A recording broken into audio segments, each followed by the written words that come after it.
ಶಾಸ್ತ್ರಿಗಳೇ, 3 ರಾಶಿ ಅಂದರೆ ಮೇಷ, ವೃಷಭ, ಕನ್ಯಾ ರಾಶಿ ಮೇಲೆ ಶನಿ ವಕ್ರ ದೃಷ್ಟಿ ಇದೆ ಅನ್ನೋದನ್ನು ತಿಳಿಸ್ಕೊಟ್ಟಿದ್ದೀರಾ. ಮೇಷ ವೃಷಭ ಅಲ್ಲ, ವೃಷಭದ ಮೇಲೆ, ಕನ್ಯಾ ಮೇಲೆ, ಧನು ಮೇಲೆ. ಆ ರಾಶಿಗಳ ಮೇಲೆ ಇದೆ ಅನ್ನೋದನ್ನು ತಿಳಿಸ್ಕೊಟ್ಟಿದ್ದೀರಾ. ಹಾಗಾದರೆ ಉಳಿದ ರಾಶಿಗಳ ಮೇಲೆ ಶನಿ ವಕ್ರ ದೃಷ್ಟಿ ಇಲ್ವಾ? ಆ ರಾಶಿಗಳ ಮೇಲೆ ಯಾವ ರೀತಿಯಾದಂಥ ಪರಿಣಾಮ ಬೀರುತ್ತೆ ಶಾಸ್ತ್ರಿಗಳೇ? ಅದನ್ನು ಈಗ ನೋಡೋಣ. ವಸ್ತುತಃ ಈ ಕಾರ್ಯಕ್ರಮ ವಕ್ರದೃಷ್ಟಿ ಅಂತ ಇದೆ ಅಲ್ವಾ. ಶನೈಶ್ಚರ ಏನೂ ವಕ್ರನಾಗಿಲ್ಲ, ವಕ್ರಿಯಾಗಿರ್ತಕ್ಕಂಥ ಶನೈಶ್ಚರನ ದೃಷ್ಟಿ ಅಂತಲ್ಲ. ಶನೈಶ್ಚರ ಒಬ್ಬ ತಾಮಸ ಗ್ರಹ, ಹೀಗಾಗಿ ಅವನು ದೃಷ್ಟಿ ಒಂಥರ ಏನಾದರೂ ಕೆಟ್ಟ ಪರಿಣಾಮ ಬೀರಬಹುದಾ ಅನ್ನೋ ಕಾರಣಕ್ಕೆ ಆ ಒಂದು ಟೆಕ್ಸ್ಟ್ ಇರ್ತಕ್ಕಂಥದ್ದು ಅಷ್ಟೇ. ನೋಡೋಣ. ಈಗ ನೋಡಿ, ಮೇಷರಾಶಿಯವರಿಗೆ ಎಲ್ಲ ಉಳಿದ ರಾಶಿ ಮೇಲೆ ಹೇಗೆ ಶನಿಶ್ಚರನ ದೃಷ್ಟಿಯೇನೋ ಮೀನರಾಶಿಯಲ್ಲಿದ್ದಾನೆ, ಎಷ್ಟು ಬೀಳುತ್ತೆ ಸರಿ. ಉಳಿದ ರಾಶಿಯವರೆಗೂ ಇದು ಅನ್ವಯ ಆಗುತ್ತೆ. ಹೇಗೆ ಅಂತ ನೋಡೋದಾದರೆ, ಮೇಷರಾಶಿಯವರಿಗೆ ನೋಡಿ, ನಿಮ್ಮ ಸ್ಥಾನ ದ್ವಿತೀಯ ಸ್ಥಾನಕ್ಕೆ ಶನಿ ದೃಷ್ಟಿ ಬೀಳುತ್ತೆ. ಹೀಗಾಗಿ ಧನ ನಷ್ಟ, ವ್ಯಯದಲ್ಲಿರ್ತಕ್ಕಂಥ ಶನಿಶ್ಚರ ಹೆಚ್ಚಿನ ನಷ್ಟ ವ್ಯಯ ಮಾಡ್ತಕ್ಕಂಥದ್ದು ಇವುಗಳನ್ನು ತಂದುಕೊಡ್ತಾನೆ. ಮತ್ತು ನಿಮ್ಮ ರಾಶಿಯಿಂದ ಕನ್ಯಾ ರಾಶಿಯನ್ನು ನೋಡ್ತಾನೆ ಶನಿಶ್ಚರ, ನಿಮಗೆ 6ನೇ ಮನೆ ಅದು.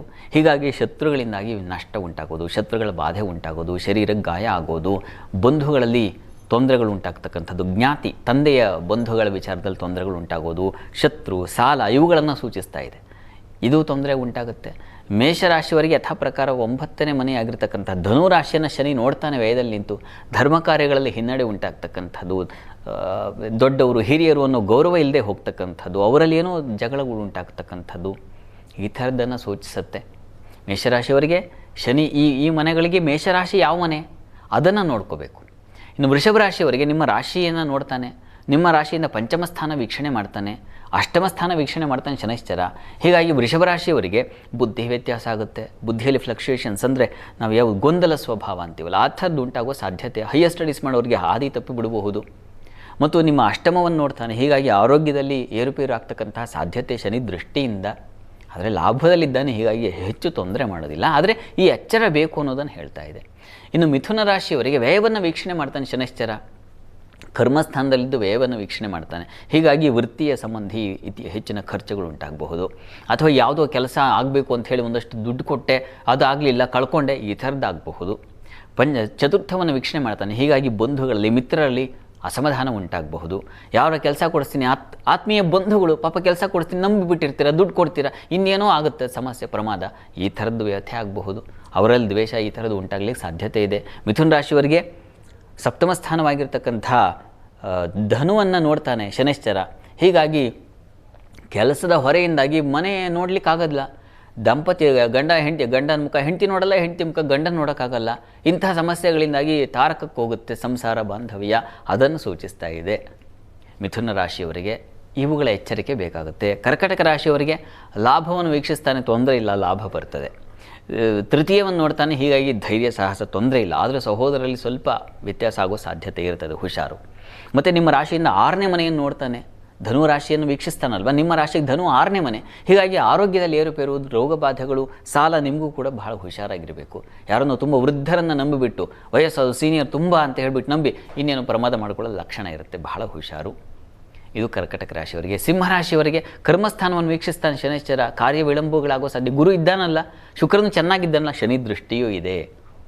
ಇದನ್ನು ಗಮನಿಸ್ಕೊಳ್ಬೇಕು ಸಿಂಹರಾಶಿಯವರು. ಸ್ವಲ್ಪ ವಿಳಂಬಗಳು, ನಿಧಾನಗತಿಯಲ್ಲಿ ಆಗ್ತಕ್ಕಂಥ ಕೆಲಸಗಳು, ತುಂಬ ವೆಯ್ಟ್ ಮಾಡ್ತಕ್ಕಂಥದ್ದು, ಸಣ್ಣದಕ್ಕೂ ತುಂಬ ಹೊತ್ತು ಕಾಯ್ತಕ್ಕಂಥದ್ದು, ಈ ಥರದ್ದೆಲ್ಲ ಕಾಣುತ್ತೆ. ಮತ್ತು ಧನಸ್ಥಾನವನ್ನು ವೀಕ್ಷಣೆ ಮಾಡ್ತಾನೆ. ಹೀಗಾಗಿ ಹಣಕ್ಕೆ ಕುತ್ತು ಬರುತ್ತೆ, ತೊಂದರೆ ಬರುತ್ತೆ, ವಿದ್ಯೆಗೆ ಹಿನ್ನಡೆಯಾಗುತ್ತೆ, ಆಲಸ್ಯ ಬರುತ್ತೆ, ಕುಟುಂಬದಲ್ಲಿ ಘರ್ಷಣೆಗಳು, ಸೀನಿಯರ್ಸ್ ಜೊತೆಗೆ ಅತ್ತೆ ಸೊಸೆ ಜಗಳ, ಮತ್ತು ಇನ್ನೂ ಹಿರಿಯರ ಜೊತೆಗೆ, ದೊಡ್ಡವ್ರ ಜೊತೆಗೆ ಜಗಳ ಆಡ್ಕೊಳ್ಳೋದು, ಇದು ಸಾಧ್ಯವಾಗುತ್ತೆ ಸಿಂಹರಾಶಿಯವರಿಗೆ.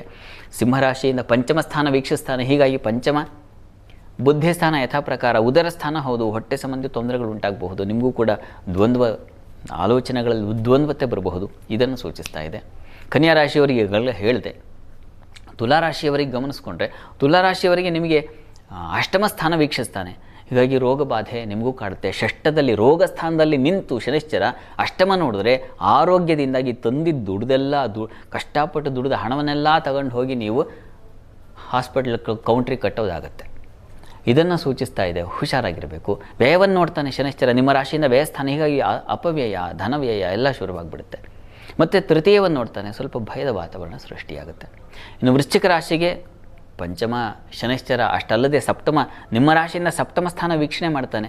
ಹೀಗಾಗಿ ದಾಂಪತ್ಯದಲ್ಲಿ ನಿಮಗೂ ಕೂಡ ಏರುಪೇರಾಗ್ತಕ್ಕಂತಹ ಸಾಧ್ಯತೆಯನ್ನು ಸೂಚಿಸ್ತಾ ಇದೆ. ಇದರ ಕಡೆ ಗಮನ ಕೊಡಬೇಕಾಗತ್ತೆ. ಇನ್ನು ನಿಮ್ಮ ರಾಶಿಯಿಂದ ಲಾಭವನ್ನು ವೀಕ್ಷಣೆ ಮಾಡ್ತಾನೆ ಮತ್ತು ಧನಸ್ಥಾನವನ್ನು ವೀಕ್ಷಣೆ ಮಾಡ್ತಾನೆ ಶನೈಶ್ಚರ. ಇವುಗಳ ವಿಚಾರದಲ್ಲಿ ಸ್ವಲ್ಪ ಹುಷಾರಾಗಿರಬೇಕು. ನಿಮ್ಮ ರಾಶಿಗೆ ಶನೈಶ್ಚರ ಸ್ವಲ್ಪ ವಿರೋಧಿ ಅಲ್ವಾ, ಹೀಗಾಗಿ ಸ್ವಲ್ಪ ತೊಂದರೆಗಳು ಉಂಟಾಗುತ್ತೆ. ಇನ್ನು ಮುಖ್ಯವಾಗಿ ಧನು ರಾಶಿಯವರಿಗೆ ಹೇಳಿದೆ, ನಿಮ್ಮ ರಾಶಿಗೆ ಶನೈಶ್ಚರನ ದೃಷ್ಟಿ ಇದೆ. ಅಷ್ಟಲ್ಲದೆ ಧನುರಾಶಿಯವರ 6ನೇ ಮನೆಯನ್ನು ವೀಕ್ಷಣೆ ಮಾಡ್ತಾನೆ, ಧನುರಾಶಿಯವರ ಕರ್ಮಸ್ಥಾನವನ್ನು ವೀಕ್ಷಿಸ್ತಾನೆ ಶನೈಶ್ಚರ. ಹೀಗಾಗಿ ವೃತ್ತಿಯಲ್ಲಿ ನಿಮಗೂ ಸಾಲ ಮತ್ತು ವೃತ್ತಿಯ ಸ್ಥಳಗಳಲ್ಲಿ ಸ್ವಲ್ಪ ಹುಷಾರಾಗಿರಬೇಕು, ಅದನ್ನು ಸೂಚಿಸ್ತಾ ಇದೆ. ಇನ್ನು ಮಕರ ರಾಶಿಗೆ ಗಮನಿಸ್ಕೊಂಡ್ರೆ, ಮಕರ ರಾಶಿಯವರಿಗಿಲ್ವ ಶನಿ ದೃಷ್ಟಿ, ನಿಮ್ಮ ರಾಶಿಯಿಂದ ಪಂಚಮ ಸ್ಥಾನವನ್ನು ವೀಕ್ಷಿಸ್ತಾನೆ ಶನೈಶ್ಚರ ಮತ್ತು ನಿಮ್ಮ ರಾಶಿಯಿಂದ ಭಾಗ್ಯಸ್ಥಾನವನ್ನು ವೀಕ್ಷಿಸ್ತಾನೆ, ವ್ಯಯವನ್ನು ವೀಕ್ಷಿಸ್ತಾನೆ. ಹೀಗಾಗಿ ತೊಂದರೆಗಳಿದ್ದಾವೆ. ನಿಮಗೂ ಕೂಡ ಸಣ್ಣ ಪ್ರಮಾಣದಲ್ಲಿ ಗಾಬರಿಯಾಗುವ ಅವಶ್ಯಕತೆ ಖಂಡಿತ ಇಲ್ಲ. ಸಣ್ಣ ಪ್ರಮಾಣದ ತೊಂದರೆ ತೊಡಕುಗಳನ್ನು ಸೂಚಿಸ್ತಾನೆ. ಕುಂಭರಾಶಿಯವರಿಗೆ ಚತುರ್ಥ ವೀಕ್ಷಣೆ ಮಾಡ್ತಾನೆ. ಹೀಗಾಗಿ ಚತುರ್ಥ ಅದು ಪ್ರಯಾಣ ಸ್ಥಾನ, ಬಂಧು ಮಿತ್ರರ ಸ್ಥಾನ, ಗೃಹಸ್ಥಾನ, ಈ ರೀತಿಯಲ್ಲಿ ಅವುಗಳ ಸಂಬಂಧಿ ತೊಂದರೆಗಳು ಉಂಟಾಗುತ್ತೆ. ಎಷ್ಟು ಹುಡುಕರು ಮನೆ ಸಿಗ್ತಾ ಇಲ್ಲ, ಮನೆ ಸಿಗಲ್ಲ, ಈ ಥರದ ತೊಂದರೆಗಳು. ಇದ್ರ ಜೊತೆಗೆ ನಿವೇಶನ ಯಾವುದೋ ಒಂದು ತೊಂದರೆಗಳಿದ್ದರೆ ಅದಕ್ಕೆ ಕೋರ್ಟು ಕಚೇರಿ ಅಲದಾಟ, ಇಂಥವುಗಳನ್ನು ಸೂಚಿಸ್ತಾ ಇದೆ.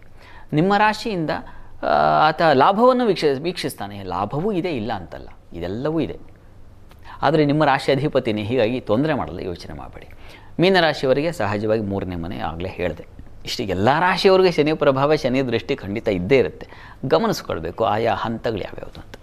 ಖಂಡಿತವಾಗ್ಲೂ ಶಾಸ್ತ್ರಿಗಳೇ, ಹಾಗಾದರೆ ಈ ಶನಿ ಪ್ರಭಾವದಿಂದ, ಈ ಶನಿಯ ವಕ್ರದೃಷ್ಟಿಯಿಂದ ಸ್ವಲ್ಪನಾದರೂ ಚೇತರಿಸ್ಕೊಳ್ಳೋದು ಹೇಗೆ ಅನ್ನೋದನ್ನು ನೋಡ್ತಾ ಹೋಗೋಣ.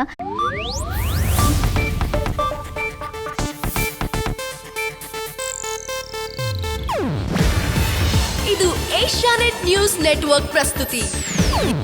ನೀವು ನೋಡ್ತಿದ್ದೀರಾ ಏಷ್ಯಾನೆಟ್ ಸುವರ್ಣ ನ್ಯೂಸ್.